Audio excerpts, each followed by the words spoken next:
Good morning. How are you? I'm fine. Good morning. How are you? I'm doing good. Wonderful, wonderful. You're looking good for Yeah. the age. I was going to For say, the- do you mean for this time of the morning or for my age? For both. How old are you now? Can I ask? Or am I allowed 59 to? and a half. 59. So you're going to be 60 soon. April 15th. Does that tax day? Does that? It sucks. Does it? I mean, is 60 like a big age 60, to hit? well, what the hell?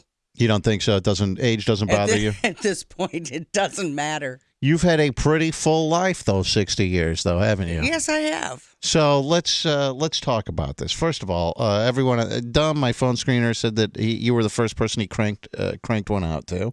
I'm so glad I was there to help. No, thank you. Appreciate it.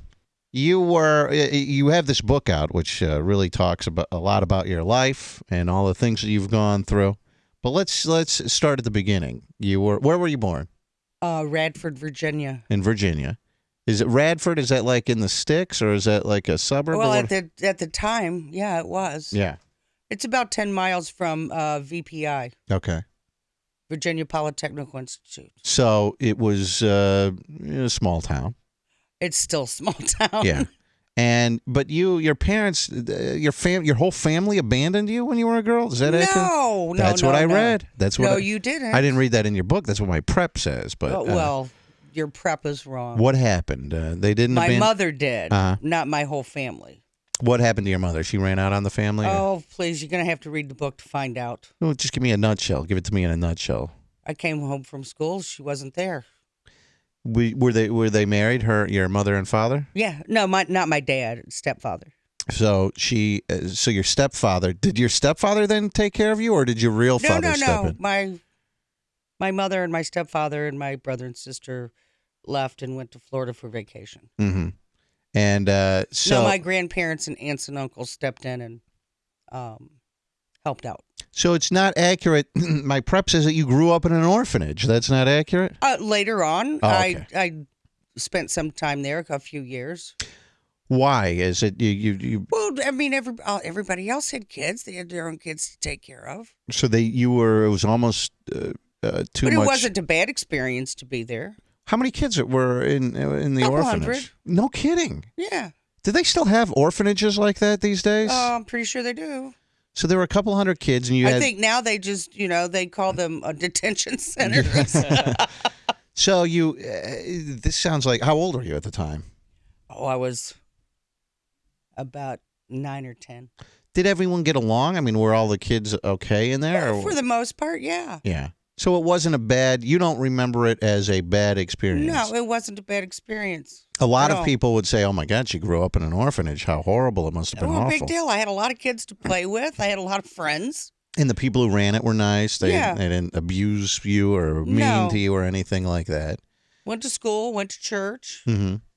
Did you ever get back with your family after you went to the orphanage? Did you go back with your dad? I ended up living with my aunt in another part of Virginia, mm-hmm. and went to school. Went through high school and stuff like that with my aunt. So would you say that you had a fairly normal childhood? I mean, most kids don't end up in an orphanage, but other than that. Yeah, but to me, I had a pretty happy life. You were not, it wasn't a horrible upbringing. No, I mean, I wasn't raped. I wasn't forced to do anything I didn't want to do. Mm-hmm. My family's a very loving family. And they still are. I mean, we're still all very close. Mm-hmm. Certain things happen. I mean, everybody has probably bad experiences in their life. So mine just happens to be in a book. Which is called Inside Seka, Seka, which you can pick up at bookstores now. Well, you can get it on Amazon.com, BarnesandNoble.com, and at Seka.com. Okay, SEKA.com. Yeah, it's not in bookstores. Did your father was? I heard he was a loving father, but he was an alcoholic. He had an alcohol problem. Well, he was for a long time, and then when he got ill, he stopped drinking. But my dad was the best. Mm-hmm. I absolutely adored my dad. I still say good morning to him every morning. He passed away? About 15 years ago or more. Yeah. And then you got married at a young age. I got married at 18, a week after I turned 18. Did your aunt or whoever was in your life at that time, did anyone in your family say, probably not a good idea to get married at the age of 18? But you and I wouldn't suggest it either. But you were 18. You thought you knew everything, right? I wanted out of the house. Mm-hmm. I just wanted out of the house. Mm-hmm. So I got out of the house. And so how old was your husband? About the same age? 25. Okay, so a little bit older than you. So you get married at the age of 18. Still in high school. Oh, no kidding, really? Yeah. Now, wouldn't people frown upon this guy who's 25 who's marrying a girl who's still in high school? I was of legal age. I know, but still, I mean, that would be like if I just married an 18-year-old who's still a senior in high school. People would go, it's pretty weird, Rover. Yeah, but we're looking at, it was the 70s. It was like 1971, 72. Yeah, so a little different time. A lot different now. How did you meet this guy, this husband of yours? I was working in a shoe store, and there was a bar across the street from the shoe store where a lot of guys would go play pool and play cards. And he came in to buy a pair of shoes. He was like 6'6". And so you hit it off. He wore a size 14 shoe. Well, you were. And I was like, I think I like this guy. Even though I didn't know anything about sex at the time. You must have been one hot piece of ass back then when you were 18. Well, do you think? Pardon the phrase, but because you were winning. I mean, you were like winning. Were you winning like some sort of beauty pageants or something? Miss Hopewell High School, which is the high school I went to. So you were like the hottest chick in high school. I mean, you were. I don't know if I was the hottest, but apparently I was pretty darn cute. Yeah. So this Miss guy Southside Virginia. Guy comes over and he's like, man, this is a hot chick just working in this shoe store. He probably didn't. He probably had 50 pairs of shoes. He just heard there was a hot chick working across the street, came over there. So you marry this guy. Now, is it true that you were a virgin until your wedding night? Yes, I was. Actually, I was a virgin until the next day. Really? Now, how long did you date the guy or see the guy before you ended up getting married? About 7-8 months. Really? And there was nothing. He didn't try to get into your pants prior to that. Really? No, he was a gentleman. So you get married. You have sex for the first time. The day after I got married, not the wedding night itself. Too tired. There was too much. No, I was too afraid. Yeah.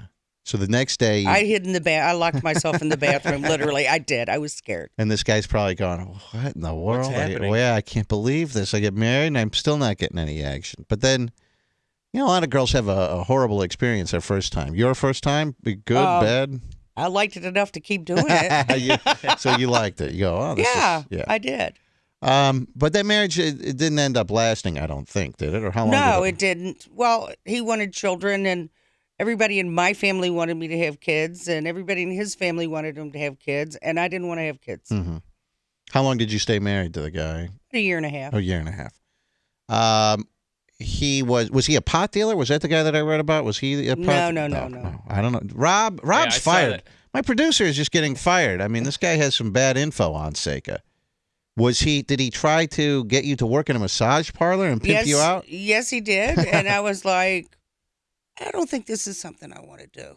How does that even come up where a husband goes to his wife, hey, how do you... I'm the wrong person to ask. I don't know how that comes up. No, I'm just wondering, like, does he come to you and he goes, honey, there's this massage parlor. What if you go there and you give happy endings to guys? Or whatever? I mean, how does that work exactly? Oh, well, a friend that he worked with owned the place. Mm-hmm. And they were looking for girls, except, I mean, I was stupid. Mm-hmm. Very innocent. I didn't know crap from Shinola. Mm-hmm. And once I found out what it was all about, I was like, I'm out of here. You don't want to do that, right? So then you end up working in an adult bookstore, I think, is how this right. You go. One of the customers that came in, I mean, I would give massages, no happy endings and nothing else. Okay. But because I thought, what a cool job. You give people massages. It's kind of neat. Mm-hmm. Little did I know what was going on. Mm-hmm. So, but one of the guys that came in owned several adult bookstores, and I ended up working for him and ended up then a little while after that living with that person. So you meet this guy. He owns these adult bookstores. And how did you make the transition then from working in an adult bookstore, I guess at this point still in Virginia, I guess? Yes. To getting into the porno industry? Well, I saw the films all the time because that was in the days when it was 8mm film. Mm-hmm. So you'd actually have to splice the film together when it broke. Would they show these films like in a movie theater or in little private booths? Little peep shows. Yeah, okay. So you Thank have a God little... for the internet. Woo! Yeah. Hold on, I can't get these earphones on right. And then, so, I mean, I would see the movies and I thought, God, these women look horrible. Mm-hmm. I think I can do that and do it better. And I think I did. How did you then go about actually doing that? So you see this and you go, I could do this. I'm a hot chick. I think I could go have sex with guys or whatever. I mean, what's the next step that you take? I was in Baltimore buying product for my stores because that's where the distributorships were. And they had kept bugging me saying, you should really do films. I'm like, yeah, whatever. And then they said, well, they're making a couple films down the street. You want us to call them? And I said, okay. So I went and did a movie. You went and did a movie. And how much did they pay you for that first movie? I don't remember. A lot or a little bit of money, bro? I'm not going to tell you. Well, it's probably not a whole lot, I'm guessing. I mean, because, it was a lot to me. Let me put it that way. Yeah. So you go, and what was the first movie? I mean, was it like were you just nude? Was it full-on sex scene? No, it was full-on sex. Full-on sex. Where you must have been somewhat nervous doing that, right? Not at all. No kidding. No, well, I knew I liked sex. Yeah. I knew I looked good naked. Mm. Big deal. But aren't there, I mean, at that time when they make a porno movie, like now everyone has a video camera. I mean, half the stuff on the internet, it's just like one guy filming it. The lighting sucks, all of that. But back then, was it It was pretty much the same. It was in a little seedy room. It wasn't anything glamorous, that's for sure. Yeah. So you try this out. You go, wow, I can do this. At that point, then, do you move out to L.A. or what do you do? Well, I'd moved to Vegas and I had done a nude layout for a magazine. And it was selling like crazy in the stores. So people started wanting to know, where was this blonde chick? That they wanted her for more movies and more magazine stuff. So I ended up going to L.A. and I found an agent, Bill Margold. And he put me in my first full-length feature movie, which was Dracula Sucks. Now, back then, there was sort of a cultural shift that happened sometime sometime around the mid-'90s, where porn stars, it sort of became fashionable. It wasn't necessarily frowned upon. But back then, I'm guessing it was a little bit different, that it was a profession that if people found out what you were doing, they would maybe pass judgment on you. Well, they still do. Yeah. That part hasn't changed at all. It's it was the end thing to be seen with us, to hang out with us, to party with us, but you couldn't ask any favors or be asked to put in a movie or whatever because you were a porn star. Mm-hmm. So, and it's still pretty much that way. You end up making how many movies throughout your career? In 35 years, about 150 movies. 150 movies. Some girls do 300 movies in 1 year. Yeah. Still, it sounds like a lot. 150 movies. In 35 years? Yeah, I don't know. I get. So do you have any idea how many people you've been with throughout all those years, or do you not keep a tally? Well, no, I don't keep a running tally. But at the time when I was making movies, it was a small group of people, so we all worked together quite a bit. It was 10 or 12 girls, 10 or 12 guys. Mm-hmm. So it wasn't like today where there are hundreds. Mm-hmm. So we all worked together quite a bit. Yeah, back when I first started watching porn, it was always the same, 3 guys over and over and over. And you'd see those guys, they were in everything. Yeah. Now there's a plethora of guys and girls that they have. I mean, it has changed quite a bit. The internet is really what Well, and you've got video camera on your cell phone. Right. Right. You know, we can make one right here. So we're not going to, but we could. Throughout this, what were you doing in your personal life during this period of time when you're making all this porn? I mean, what were you? I was living with someone. Yeah. Was this the guy that you met that owned the adult stores? Yes. Okay, so he came out there with you and everything. So yes, the two of you are living out there. Got rid of him about 1978, 79. Did you have a fairly normal private home life throughout this period of time? Not with him. No. But if I tell you everything, you're not going to have to read no. book. Well, we're just scratching the surface of the but I'm book. not telling you all those juicy details. We're just scratching the surface. People will get all of the details. I'm not in itching the right book. now. So, you. But I mean, were you able to have relationships with the guys, or was it very, very difficult because of the profession? I was monogamous. To with that guy, or with whatever guy you happen to be with at the time. Really? So, so you weren't sleeping around. I've never been a big player like that. Mm-hmm. Even though a lot of people would just think that I'm just one big slut. Right. And I'm not. Never have been. Did you? Seka is here with us. Her book is called Inside Seka, the Platinum Princess of Porn. And I'm here for the Cinema Wasteland show this weekend. Yes, which is going on all this weekend in Strongsville, as a matter of fact. Yes, it's going to be fun. What is Cinema Wasteland exactly? I mean, it's sci-fi, horror, and pop culture. Oh, okay. All right. I guess I'm pop culture. So you have a pretty normal relationship with guys throughout this period of time. You're not a big slut during this period of time, even though some people might think that you might have, that would be the impression. When did you get out of the industry? Well, I've never really been out of the industry. I stopped making movies because of the AIDS onslaught. Yeah. And there wasn't any mandatory. When did that hit? About the mid 80s or what? I mean, early. Yeah, around the mid 80s. Yeah. What was that like to be someone working in that industry? It was scary, which is why I stopped, because there wasn't mandatory testing and there wasn't mandatory condom use. Mm-hmm. I did one more movie after that, which was 1992.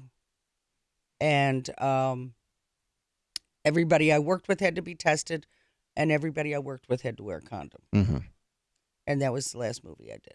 What do you think about what they're trying to do in California? Or maybe they have passed a law in Los Angeles County. I don't know. But I think they have. This where you have to wear a condom in adult films now. They basically sort of swooped in and got the, what's the agency that, I guess like OSHA or something, that they go, this is an occupational hazard of having sex, transferring bodily fluids.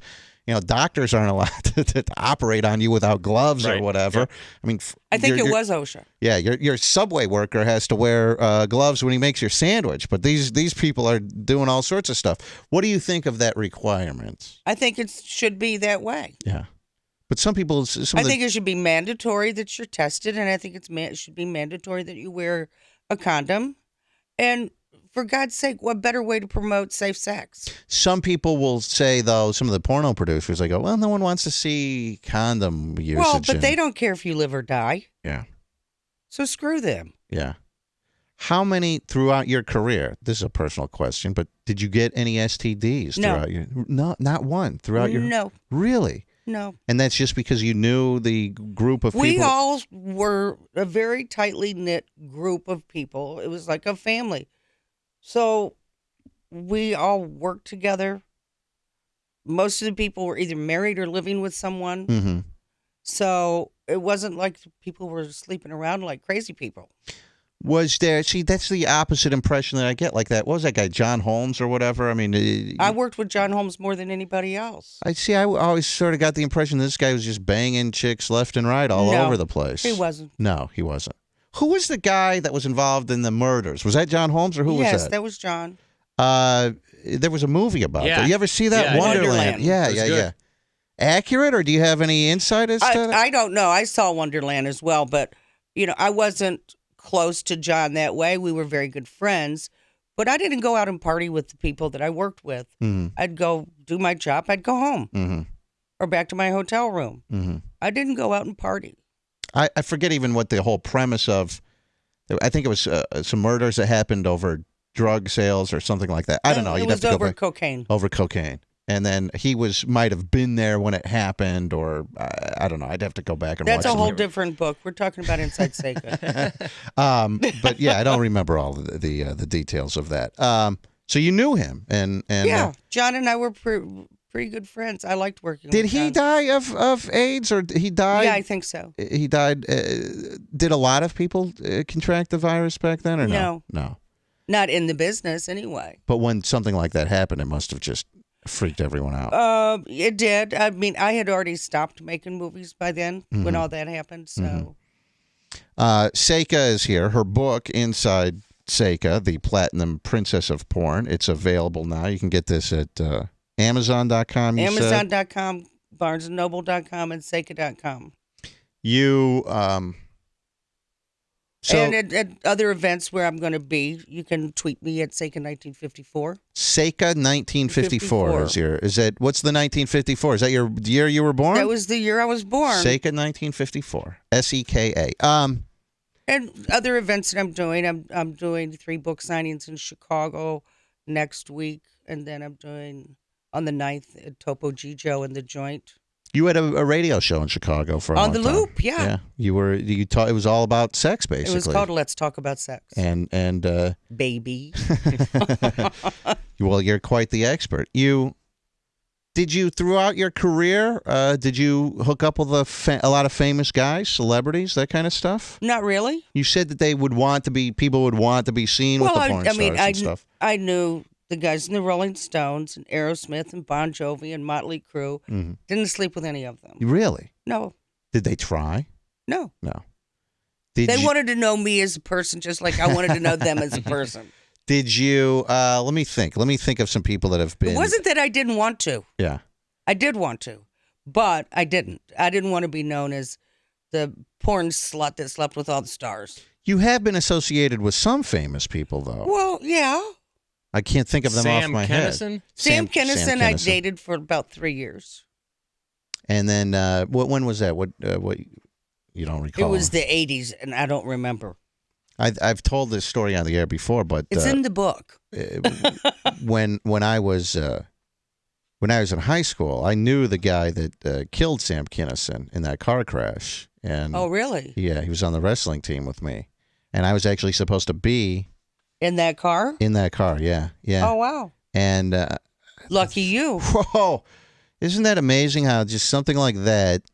Your whole life, I mean, I probably, maybe, possibly would have been killed. None of them in his truck were killed. Well, I was supposed to be on the helicopter with Stevie Ray Vaughan the night he died. Really? How did that come about? I'd gone out to Alpine Valley to see them, and I rode out in the limo with everybody, and he was really tired and wanted to get back to the hotel, and it was a rainy, kind of cold night, and they said, well, Stevie's going to take the helicopter in. You want to fly in? No, not in this weather, thanks. I'll take the car.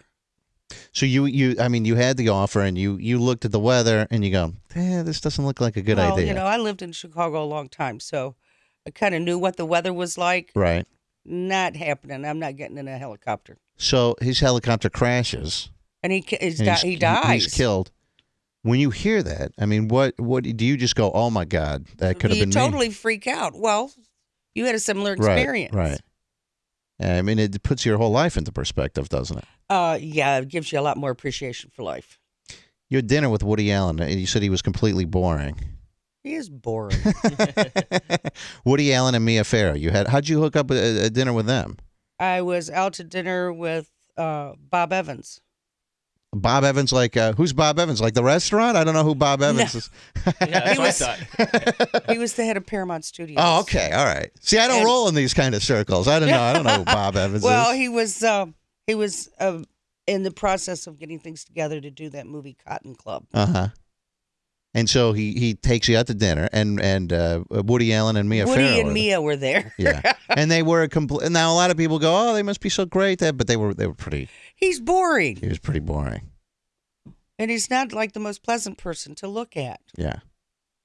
Sam Kinnison, was he a good guy to date? Was he good to? He was a good guy. I liked Sam a lot. I mean, I loved Sam For many, many different reasons. I always associated him as being wild and crazy, too, like all coked out and stuff all the time. Well, he was. Yeah. But it was the 80s. Did you get into all that stuff? I did. You did. Then I just said, I'm done with this. I put it down. So one day, basically overnight, you said, you know what? Forget it. I'm not doing this stuff anymore. Yeah. Did you get a real problem in drugs, or were you just casually dabble in it? No, there was nothing casual about it. Yeah. But I'm a strong-minded person. I just said, I'm done with this. And I stopped doing it. You were one of the first porn stars to shave their pubes. You were way ahead of the curve there. Apparently so. I don't know where this comes from, but I think it called for it in one of the scenes. So I did. And then it was like, oh, I created this whole big thing. Well, thank you for that. Yes. I mean, so you like a well-groomed garden, I take it. Of course, absolutely. I mean, so do we as women. Some guys go, I've talked to some guys, and they go, well, completely shaved. That's, what are you, like a pedophile? That's like doing a 12-year-old girl. I go, no, it's not. That's ridiculous. It's the dumbest thing I've ever heard. Now, do you still, at the age of 59, do you still maintain down there? I keep a very well-groomed garden. You completely shaved still, or no? No, very well-groomed garden. Yeah. Oh, boy. You're looking good for 59. I will tell you. Thank you. Are you married now? Or Yes, I am. So how long have you been married? We've been together for 13 years. I've been married for 7. Well, that's a long time. That's let me go through. There was a documentary that was about you. Life After Porn? No. Oh, were you in that? I was in Life After Porn, and there was another one called Desperately Seeking Seka. I watched Life After Porn. Right. Because a girl that And you don't remember me? No, I'll tell you. The reason why I watched it is because I used to date a porn star named Raylene, and she was in this. Oh, okay. I dated her for about a year, and so someone sent me a tweet or something. They go, "Hey, your ex-girlfriend is in this movie." So I watched this, and she was in the preview, and then she's in the movie for a grand total of about 45 seconds. That's it. Yeah, that was it, huh? Yeah. I thought that was it was an okay documentary. That's what I've heard. It was okay. You never watched it? You haven't seen it? I haven't had time. I thought it would just it sort of was like a casually scratching the surface. I don't think that it really delved into anything. Tell me about the other one, the Desperately Seeking Seka. What was that documentary? That was 2 guys from Sweden who came to the U.S. wanting to do a documentary on me, and they started in L.A., went out through New York, and desperately seeking to find me to do this documentary. So they eventually... Did you have any idea that they were going to do this? No. So they find you, I guess. I haven't seen the documentary. They find you. They find me, and they had already interviewed several other people in the business about me, mm-hmm.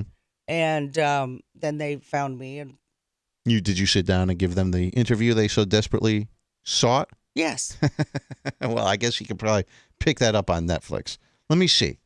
Dolph Lundgren? Yes. You dated him? Drago. No, I didn't date him. That was a booty call. I can't imagine dating him. So you would call him for a booty call, or he would call you? It was one time. Okay. Gary Busey?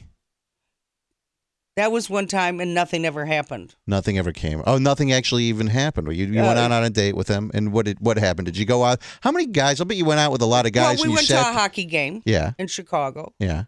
And went back to the hotel, and he's just nuts.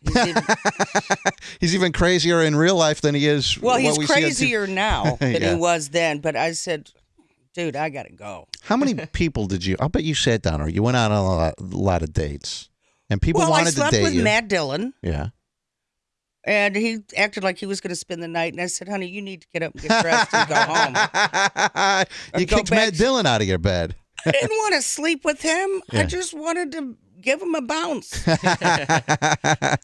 So how many guys did you go out with that they want to go out on a date with a porn star, and then you sit there and you're just sitting across from this guy, and he's a complete wacko like Gary Busey? Just how many strange guys did you get hooked up with back in the day? In the book. Yeah. Hundreds, I bet. No, not hundreds. I told you I wasn't a one of those chicks that ran around a lot. And you didn't sleep with any of these guys that were in the bands? No, none of them. No. Well, the book is called Inside Seka, the Platinum Princess of Porn. You can get this now online at Amazon.com. You can get it on her website, Seka.com, SEKA.com, and BarnesandNoble.com. BarnesandNoble.com. This weekend, she'll be at the Cinema Wasteland Movie and Memorabilia Expo. It's at the Holiday Inn on Royalton Road in Strongsville. Seka.com is the website address. You were in drug rehab for a whole year? No. I just saw that one sentence in here. No, that was during a... I know. Jerry Butler said that, I believe, and during a TV interview. Never have gone to drug rehab. Didn't see any need for it because I stopped, and when I stopped, I stopped. What were you doing? Cocaine and? Oh God, I was doing anything I could. Was that what the drug of choice though? The drug of choice, yes. Yeah. Well, that's great. Anyone that I don't think people have to go to rehab to quit. You have to have a will. I think people get pushed into rehab, and they, someone their family or whatever goes, "You need to go to rehab." The guy's like, "All right, whatever. I'll go just to appease my family," but he doesn't actually want to quit. That's why so many people fail at quitting drugs because they don't want to. Yeah, You have to want to do it yourself, right? Yeah. And I've had people call into the show. We had a guy a couple of weeks ago. Oh, my girlfriend, she's all on heroin, and I can't get her to quit, and she's out there prostituting. I go, cut your losses, man. Get the hell out of there. Right. Well, they had a kid, of course, so now it's the mother of this kid. Take the kid and move on. Yeah, I mean, they're going to drag you down with them. It's cruel, but that's the truth. Seka, thank you for coming in. Well, thank you so much for having me. The book has great stories. It has a lot of great stories. And more detail in the interview. So you can get all of these great stories there. I do have to take a quick break. Go to Seka.com and get her book, Inside Seka. We will be right back on Rover's Morning Glory. Hang on. Rover's Morning Glory.